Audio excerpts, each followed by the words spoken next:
नमस्कार मंडळी घरोघरी मातीच्या चुली मालिकेचा आजचा भाग खूपच इंटरेस्टिंग आणि खूपच भारी दाखवलेला आहे। मंडळी मालिकेमध्ये आता खूप मोठा असा ट्विस्ट आलेला आहे आणि त्याच्यामुळे शर्वरीचा खरा चेहरा सगळ्यांसमोर येणार आहे। हो मंडळी, नानांची जी डायरी आहे ती आता इथे जानकीच्या हाती लागली आहे आणि त्या डायरीमध्ये नानांनी शर्वरीचं सगळं सत्य सगळं काही लिहिलंय। कशा प्रकारे शर्वरीने विक्रांतला फसवलं, त्याला त्रास दिला आणि त्यानंतर नानांना सुद्धा कशा प्रकारे धमकी सुद्धा दिली होती, सगळं काही नानांनी त्याच्यामध्ये लिहून ठेवलेलं आहे। आणि नेमकी तीच डायरी आता जानकीच्या हाती लागल्यामुळे ह्या शर्वरीचा पूर्णपणे पर्दाफाश झालाय। आता खरं तर राहुल आणि या शर्वरीने खूप मोठा ट्रॅप रचलेला असतो आणि त्याच्यामध्ये नानांचा मोबाईल त्यांनी शोधून काढलाय आणि जानकीला फसवण्यासाठी तिला अडकवण्यासाठी नानांचा मोबाईलसुद्धा त्यांनी जाळून टाकलाय आणि नानांच्या खुणामागचे जेवढे काही पुरावे होते सगळे त्यांनी नष्ट केलेत। जानकीने मिळवलेला तो पेनड्राईव्ह तो सुद्धा आता ह्या शर्वरीने गायब केलाय। पण मंडळी, आता जानकी आणि ऐश्वर्या या तिघींनी मिळून असा काही मास्टर प्लॅन बनवलेला आहे की त्याच्यामध्ये शर्वरी आता स्वतः अडकली आहे। ऋषिकेशचा अपघात, नानांना मारलं गेलं आणि विक्रांतचा खून हे सगळं काही या शर्वरीनेच केलंय। हे आता जानकी, अवंतिका आणि ऐश्वर्या तिघींनी मिळून अख्ख्या कुटुंबासमोर आणलेलं आहे आणि ह्या शर्वरीचा पर्दाफाश केलेला आहे। आता नेमकं सगळं कसं घडलं, काय घडलं, सगळं काही सविस्तर बघूया। पण त्याआधी तुम्ही आपल्या चॅनलवर नवीन असाल, चॅनलला जुनी सबस्क्राईब केलं नसेल तर चॅनल आता सबस्क्राईब करून घ्या, म्हणजेच मालिकांचे असे येणारे रोजचे नवीन व्हिडिओज आणि नवीन अपडेट सगळ्यात आधी तुम्हाला आपल्या चॅनलवर पाहायला मिळतील। आणि हो, सोबत व्हिडिओला लाईक करायला सुद्धा विसरू नका। तर मंडळी, इकडे दाखवलंय की जानकीने ऐश्वर्यासाठी चिठ्ठी लिहिली आहे आणि तिने सांगितलंय की मार्केटच्या या ठिकाणी मला येऊन भेट। आता ऐश्वर्याला कळलं की जानकीला आपल्याला काहीतरी महत्त्वाचं बोलायचं आहे आणि म्हणूनच तिने आपल्याला भेटायला बोलवलंय। आता जानकीने सांगितलेल्या ठिकाणी ऐश्वर्या निघाली आहे आणि आता जानकीसुद्धा सुमित्राला सांगते की आई, मला पण आता बाजार समितीच्या मीटिंगसाठी जायचं आहे। ऋषिकेश पुढे गेलेत, मला पण जावं लागेल। सुमित्रा म्हणते, अगं तुला बरं वाटत नाही आहे ना, चक्कर येते ना? जानकी म्हणते की हो, पण आता मीटिंगसाठी सगळेजण आलेत आणि मी नाही गेले तर कसं होणार? मी जाते, माझी काळजी घेते। आई, तुम्ही नका काळजी करू, हवं तर माझ्याजवळ चॉकलेटसुद्धा ठेवते, मला बरं वाटेल। आता सुमित्रा म्हणते, बरं ठीक आहे, जा, पण काळजी घे स्वतःची। तर मंडळी, आता जानकीसुद्धा घरातून निघाली आहे। बरं, पण आता इकडे असं दाखवलंय की ही आता म्हणत असते कशी माहिती आहे का, शर्वरी, बरं झालं ही ऐश्वर्या पूर्णपणे बदलली आहे आणि माझ्या टीममध्ये आली आहे ती। मंडळी, ह्या बोलण्यावर नाही असं वाटतंय की ही ना ऐश्वर्याला सुद्धा आता डबल क्रॉस करणार आहे, कारण तिला ना काहीतरी संशय आलाय असं तिच्या वागण्यावरून तरी वाटतंय। तर मंडळी, आता इकडे असं दाखवलं की ऋषिकेश हा घरामध्ये ना एक पेनड्राईव्ह शोधत असतो, त्याला मीटिंगसाठी हवा असतो, कुठे मिळत नाही आहे आणि तो म्हणतो की पेनड्राईव्ह गेला कुठे, इथेच तर ठेवला होता, जर पेनड्राईव्ह नाही सापडला तर आजची मीटिंग कशी होणार? त्याच्यामुळे तो पेनड्राईव्ह सगळीकडे शोधतोय, त्याला कुठेच काही मिळत नाही आहे आणि त्याचं असं झालेलं असतं की जानकीने कुठे ठेवलं असेल का? आणि मंडळी, आता तिथे असलेल्या ड्रॉवरमध्ये शोधत असताना त्याला ना एक पेनड्राईव्ह सापडलाय। ऋषिकेश म्हणतो, हा पेनड्राईव्ह, हा कोणता पेनड्राईव्ह आहे? हा तर तो नाही आहे, मग हा कसला आहे? बघू का नक्की काय आहे ते? आणि मंडळी, आता त्याचा जो लॅपटॉप आहे ना, त्या लॅपटॉपला आता त्याने हा पेनड्राईव्ह लावून कनेक्ट केलाय आणि त्याच्यानंतर जे काही सत्य त्याच्यासमोर आलंय म्हणजे त्याला खूप मोठा शॉक बसलाय।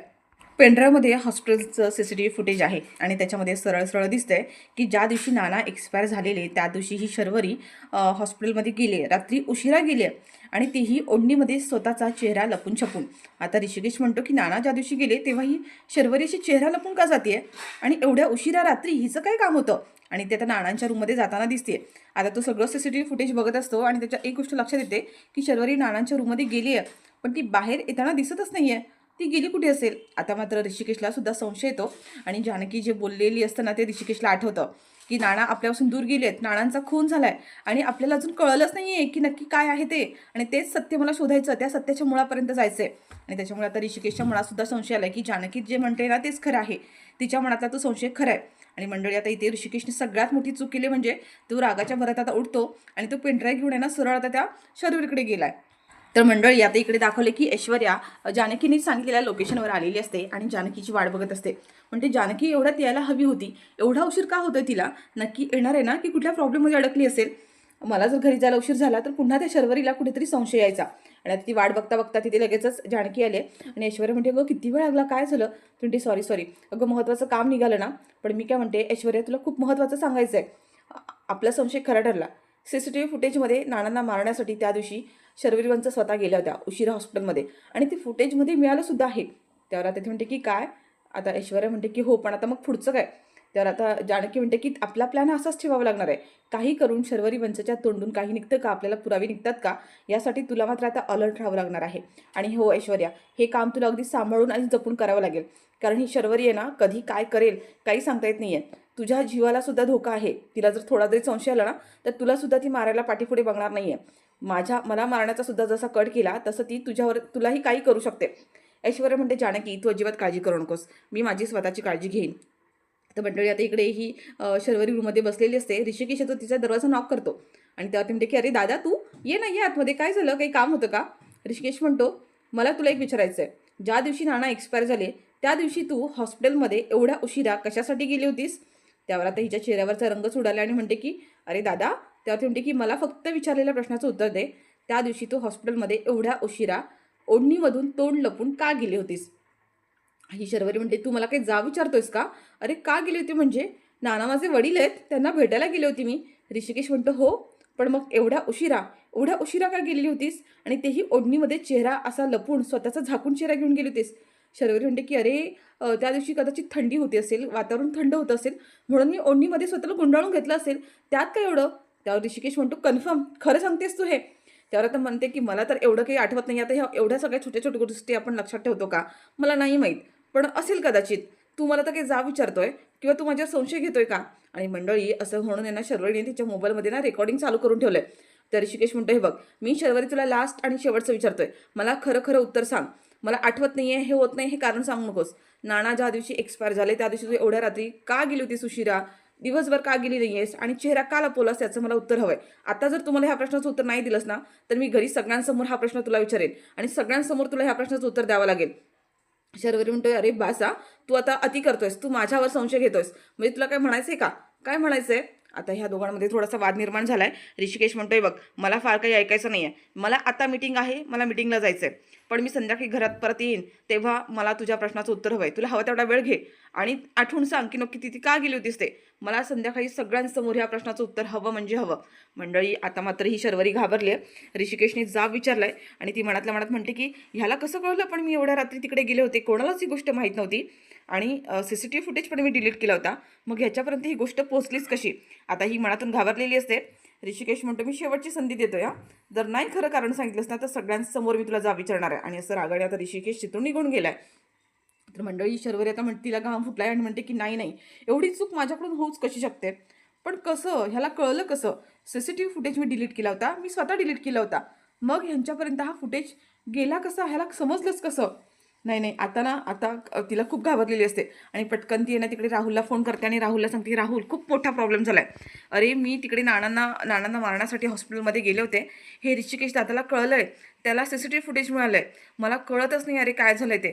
जर ह्या लोकांना कळलं तर म्हणजे आणि मी ह्या सगळ्यामध्ये अडकले तर नाही असं होऊन चालणार नाही आहे. अरे सांग ना राहुल, मी काय करू ते, मला काहीच कळत नाही आहे. ती खूप पॅनिक झालेली असते आणि तिचं काय करावं तिलाच काही कळत नाही आहे. आणि मंडळी आता इकडे ऋषिकेश गाडी चालवत असतो. गाडी चालवता त्याला ते CCTV फुटेज दिसतंय आणि ज्या पद्धतीने शर्वरी त्या हॉस्पिटलमध्ये चोरून लपून गेली आहे ते त्याला सतत आठवतं आणि त्याला पूर्ण डाऊट आहे की शर्वरी ज्या पद्धतीने चोरून गेली ना, याचा अर्थ जानकी म्हणते ना तेच खरं आहे, तसंच काहीतरी घडलं असणार तिथे. तर मंडळी आता ही ऋषिकेश जाताना मध्येच वाटेमध्ये एक माणूस आडवा झोपलेला असतो. आता त्याला असं वाटतं की त्या माणसाला चक्कर वगैरे आली आहे, चक्कर येऊन पडला असेल, म्हणून ऋषिकेश गाडी थांबवतो आणि त्या गाडीतून बाहेर येऊन त्या माणसाला उठवण्याचा प्रयत्न करतो की दादा, ओ दादा काय झालं, उठा. आणि तेवढ्यातच आता ऋषिकेशच्या मागून कोणतरी एक माणूस आला आणि ऋषिकेशच्या डोक्यात काठी घातली बरं आणि ऋषिकेश मागे पडलाय. आणि तेवढ्यात हा झोपलेला जो माणूस असतो ना तो सुद्धा उठून उभा राहतो आणि ऋषिकेशला लगेच कळतं म्हणजे हे दोघं जण गुंड आहेत आणि ह्यांचा हा सगळा प्लॅन होता. तर मंडळी आता ह्या दोघांमध्ये खूप झटापटी होत असतात, मारामारी होत असते आणि ऋषिकेश आता त्या दोघांना म्हणजे छान असं फाईट करत असतो. दोघांना त्याने बदललंय. आता हे दोघं सुद्धा पुन्हा एकत्र ऋषिकेशच्या अंगावर धावून जातात. तर ऋषिकेशने आता पुन्हा त्या दोघांना पकडलंय आणि गाडीवरती त्या दोघांना चांगलं असं आपटलंय. ऋषिकेशने दोघांना सुद्धा पकडलेलं असताना विचारतात की कोण आहात तुम्ही? का माझ्यावरती हल्ला केलाय? कोणी सांगितलं तुम्हाला? आता तो ऋषिकेश त्यांना खूप मारत असतो. तेवढ्यात तिसरा माणूस मागून येतो आणि त्याने पुन्हा आता ऋषिकेशच्या डोक्यातनं खूप जोरात अशी काठी मारलेली असते आणि आता ऋषिकेश इथे मंडळी बेशुद्ध होऊन खाली पडलाय आणि तो खाली पडणार तेवढ्यात आणखीन इथे 2-3 गुंड आलेत आणि ह्या सगळ्यांनी आता ऋषिकेशला प्रचंड मारहाण केली आहे. आता त्या बिचाऱ्या ऋषिकेशला इतकं मारत असतात आणि तो बिचारा तळमळत असतो आणि त्याला काहीही करता येत नाही आहे. आणि या सगळ्यामध्ये आता ना ऋषिकेश बेशुद्ध पडलाय मंडळी आणि हा जो माणूस आहे ना, जो गुंड आहे त्याने आता इकडे शर्वरीला फोन केला आणि सांगितलं, मॅडम तुम्ही जे काम सांगितलं तर ते काम अगदी 100% पूर्ण झालं. त्यावर आता ही म्हणते की काय झालं, काम पूर्ण झालं? बिचारा माझा भाऊ कसं आहे हो, खूप मारलत का तुम्ही त्याला? म्हणजे आहे ना, तो अजून आहे ना, म्हणजे पूर्ण जीव नाही घेतला ना त्याला, मारून नाही टाकले ना?" त्यावर ते म्हणतात, "मॅडम तुम्ही सांगितलंत ना ते काम बरोबर केलंय."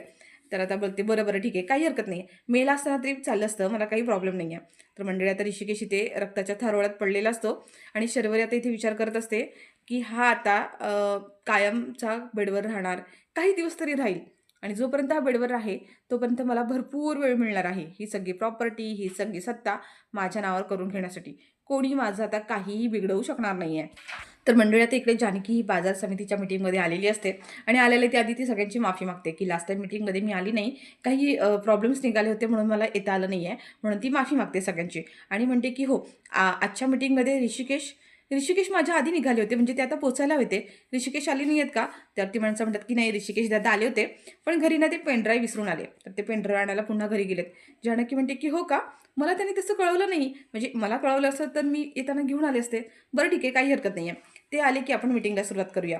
तर मंडळी आता त्यांचं मीटिंगबद्दल थोडंसं काही चर्चा सुरू होते आणि तेवढ्यात आता जानकी म्हणते, की "ऋषिकेश अजून का बरं आले नाही आहेत? एवढ्यात यायला होते. म्हणजे जोपर्यंत ऋषिकेश येत नाही आहे, तोपर्यंत आपण मीटिंग घेऊ शकत नाही ना. म्हणजे मीटिंगचे कोणते मुद्देसुद्धा मांडू शकत नाही आहे. ऋषिकेशला का बरं एवढा वेळ लागत असेल काही कळत नाही आहे." त्यावर ते म्हणते, की "थांबा, मी थोडं ऋषिकेशला फोन करून बघते, ते निघाले आहेत का?" तर मंडळी आता इकडे दाखवलं, की ऐश्वर्या जी आहे ना, तिने जी सगळी ग्रोसरी आणलेली असते, ती घेऊन येते आणि आता लगेच शर्वरीला म्हणते, "शर्वरी, मला थोडीशी मदत कर प्लीज." तिच्या हातात आता ओझं असतं. शर्वरी जाते आणि ती तिच्या हातातली जी पिशवी असते ती घेते आणि बाजूला आणून ठेवते आणि म्हणते, की "ऐश्वर्या, मी तुला आता मदत केली आहे, तर तुला मला एक मदत करावी लागेल." आता ऐश्वर्या म्हणते, की "आल्या-आल्या हिचं काय आहे आता?" बोलते, "काय सांग ना, काय मदत हवी आहे तुला?" ऐश्वर्या शर्वरी म्हणते, की "काय ना, की ह्या तिघींना सुद्धा मला घरातून बाहेर काढायचं आहे आत्ता. मला थोडासा वेळ हवा काही कारण सांग, पण ह्या तिघींना आत्ताच्या आता बाहेर घेऊन जा." ऐश्वर्या म्हणते, की "कशाला पण? नक्की काय करणार आहेस तू?" ती म्हणते, "सॉरी, मी तुला आता सांगू शकत नाहीये. तुला नंतर कळेल काय आहे ते. पण तू प्लीज आत्ता त्यांना काही करून घराच्या बाहेर घेऊन जा." तर मंडळी आता ऐश्वर्या घरी येते आणि आईंच्या समोर म्हणजे सुमित्रेच्या समोर बसते आणि म्हणते, की "आई ऐका ना, मी आता मार्केटमध्ये गेले होते ना, इतका भारी सेल लागलाय आणि तुम्हाला सुद्धा आता ओढभरणीसाठी एक नवीन छान साडी हवी होती की नाही? तर आहे ना, मला ना खूप साडी आवडल्या तिथे. आपण जाऊया का शॉपिंगला? चला ना, खरंच मला खूप आवडल्यात." तर आता ही म्हणते, की "बरं ठीक आहे, जाऊया." पण आता ती म्हणते, की "ऐक ना, अवंतिका तू पण चल ना आमच्यासोबत." त्यावर शर्वरी म्हणते, की "हो, हो, तू पण जा. तुझी चॉईस खूप छान आहे." त्यावर आता सुमित्रा म्हणते, "अगं तू पण चल." त्यावर ती म्हणते, की "नाही, राहुलचं अगं एक महत्त्वाचं पार्सल येणार आहे आणि ते पार्सल घेण्यासाठी मला थांबावं लागेल. तुम्ही जा ना तिघीजणी. मी नंतर बघीन काय ते." आणि असं मंडळी म्हणून आहे ना, ह्या तिघीसुद्धा आता शॉपिंगला निघाल्यात. म्हणजे सुमित्रा, अवंतिका आणि ऐश्वर्या. आता घरामध्ये ना ही एकटीच असते. कारण तिला ना आता काही गोष्टी शोधायच्या असतात. तो पुरावा शोधायचा असतो. तर मंडळी इकडे दाखवलंय, की जानकी आता ऋषिकेशला कंटिन्यू फोनवर फोन करतीये. पण ऋषिकेशचा काही फोनच लागत नाहीये. जानकी म्हणते, की काही कळत नाहीये. ऋषिकेश कधी असा उशीर करत नाहीये. पण आज नक्की काय झालंय? फोन पण उचलत नाहीये. काय करूया आपण? मीटिंगला तर सुरुवात करू शकत नाहीये ना. मी एक काम करते, मी घरी जाऊन बघू का? म्हणजे मी घरी जाऊन बघते. कदाचित ऋषिकेश आहेत ना, घरी असतील तर मग मी त्यांना घेऊन येते. ते आता लोकं म्हणतात, की "बरं मॅडम, काही ठीक नाहीये." तर आता तिकडून जानकी पुन्हा ऋषिकेशला शोधायला निघाली आहे. तर मंडळी इकडे दाखवलंय, की शर्वरी आता तो पेन ड्राईव्ह किंवा तो फुटेज नक्की काय आहे, कोणाकडे आहे, ते तिला आता शोधून काढायचं असतं. आणि म्हणून ती ना सगळ्यांचे रूम आता इथे चेक करते. म्हणजे अवंतिका, जानकी ह्या दोघींना नक्कीच काहीतरी मिळालं असणार आहे. सगळे रूम शोधत, शोधत असते, पण तिला काही म्हणजे काहीच मिळत नाहीये. तर मंडळी आता इकडे असं दाखवलं, की जानकी ही रोडने जात असते आणि तेवढ्यात तिला समोर आहे ना रस्त्यावर एक गाडी दिसते आणि त्या गाडीमध्ये ती गाडी आहे ना ऋषिकेशची असते.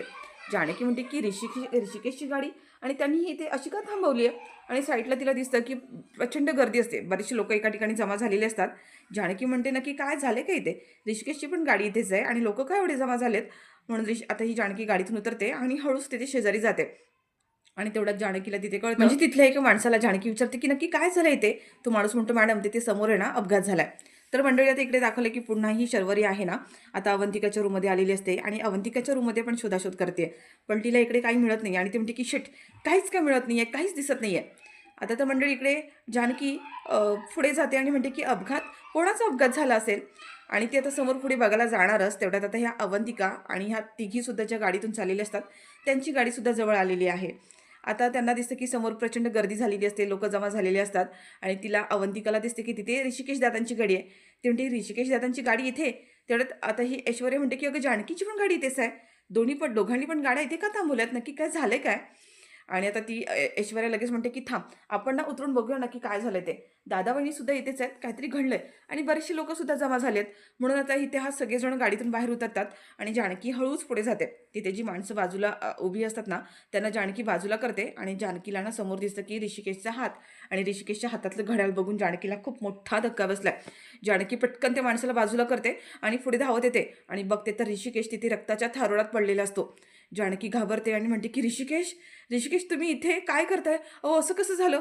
ऋषिकेश उठा ना. आणि ती ऋषिकेशला उठवण्याचा प्रयत्न करते तेव्हा आता ही सुमित्रा, अवंतिका सगळेजण तिथे आलेत. सुमित्रा सुद्धा म्हणते की ऋषिकेश, अरे काय झालं हे? आणि तिने सुद्धा आता रडण्याचा हंबरडा फोडलेला असतो. मंडळी प्रचंड असं रक्त वाहत असतं आणि बिचारा रक्ताच्या थारोळ्यात पडलेला असतो. जानकी म्हणते ऋषिकेश उठा ना, उठा ऋषिकेश, काय झालं तुम्हाला? ऋषिकेश बोला ना काहीतरी. ती म्हणते अहो बघताय काय, प्लीज लवकर ॲम्ब्युलन्स बोलवा ना, कोणीतरी ॲम्ब्युलन्स बोलवा. आणि मंडळी आता असं दाखवलं की जानकीनं खूप हतबल झालेली असते. ऋषिकेशला आता हॉस्पिटलमध्ये सुद्धा घेऊन चाललेले आहेत. पण ह्या सगळ्यानंतर आता ऐश्वर्याला लगेच आठवतं की ह्या शर्वरीने आम्हा तिघींना सुद्धा घराच्या बाहेर काढलं आणि म्हणजे हा सगळा शर्वरीचाच प्लॅन असू शकतो. ऐश्वर्याला 100% खात्री असते मंडळी. आणि मंडळी आता ही ऐश्वर्याना इकडे शर्वरीला फोन करते. ऋषिकेशला हॉस्पिटलमध्ये आणलेलं आहे आणि ती शर्वरीला म्हणते की आम्हाला रस्त्यावरती ऋषिकेश दादांचा अपघात झालेला पडलेले दिसले ते. हे सगळं तूच केलेस ना? तूच घडून आणलेस ना हा अपघात? त्यावर शर्वरी म्हणते की हो, मीच केलं हे सगळं. मीच त्याचा काटा काढला. कारण काय आहे ना, खूप माझ्या वाटेत आडवाडवाड चालला होता. आता बघ पुढे काय होतं ते. आता तर खरी धमाल सुरू होणार आहे.